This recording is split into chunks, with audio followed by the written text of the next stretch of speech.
তিন ব্যক্তির দোয়া আল্লাহ রাব্বুল আলামিন কখনো ফিরিয়ে দেন না। সুবহানাল্লাহ। তিন ব্যক্তির দোয়া আল্লাহ রাব্বুল আলামিন কখনো ফিরিয়ে দেন না। এক নাম্বার হচ্ছে পিতামাতার দোয়া। পিতামাতা যদি সন্তানের জন্য দোয়া করে, ওই দোয়া আল্লাহ রাব্বুল আলামিন সাথে সাথে কবুল করেন। সুবহানাল্লাহ।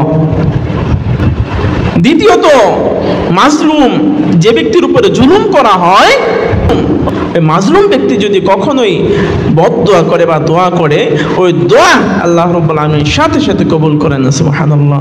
ওয়া দাওয়াতুল মুসাফির, এবং মুসাফির হালতে আমরা যখন কোনো সফরে যাই, সফরের হালতে যদি কোনো ব্যক্তি কোনো দোয়া করে, ওই দোয়া আল্লাহ রাব্বুল আলামিন কোনোদিনও ফিরিয়ে দেন না। সুতরাং আল্লাহ রাব্বুল আলামিন বলা যায় না কার আমল কি রকম।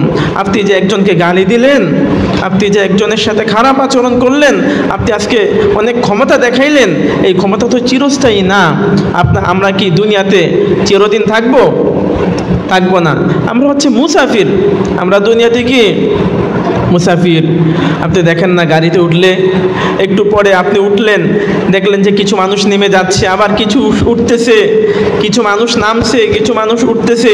দুনিয়া তো এইরকমই।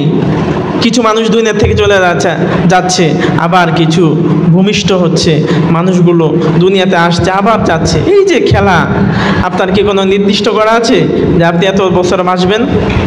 নির্দিষ্ট করা আছে না। এই যে আপনি অহংকার করলেন, এই যে আপনি মানুষকে কষ্ট দিলেন, কি দরকার? কোনো প্রয়োজন নাই।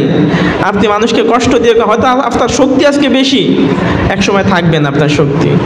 আপনি মানুষকে কষ্ট দিলেন, এটা কিয়ামতের দিন তো আপনি এটার জন্য শাস্তি পাবেনই। ওই ব্যক্তিকে আমল দিয়ে দিতে হবে আপনার।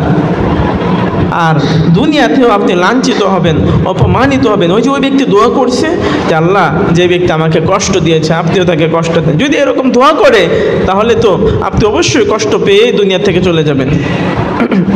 এই জন্য আমরা হচ্ছে মুসাফির। মুসাফির এখানে ইযা জাআ আজালুহুম লা ইস্তাখিরুনা সাআতান ওয়া লা ইস্তাকদিমুন, যখনই তোমাদের মৃত্যুর সময় চলে আসবে, এক মুহূর্ত দেরিও করা হবে না, এক মুহূর্ত আগেও করা হবে না। সাথে সাথে যখনই আপনার সময় হবে, সাথে সাথে আপনার জানটা মালাকুল মউত নিয়ে চলে যাবে।